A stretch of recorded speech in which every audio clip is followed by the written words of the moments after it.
ఎందుకు నేను ఇంత టైం, ఇన్ని ఎఫర్ట్స్ దీని మీద పెట్టడం కరెక్టేనా? Hey dreamers, just hold on.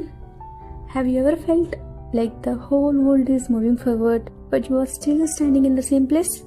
Yes, I do feel it. అరే, ఇన్ని ఎఫర్ట్స్ పెడుతున్నాను, చాలా ప్రయత్నాలు చేస్తున్నాను, ఆలస్యం అయిపోతుందేమో అని అనిపిస్తుంది.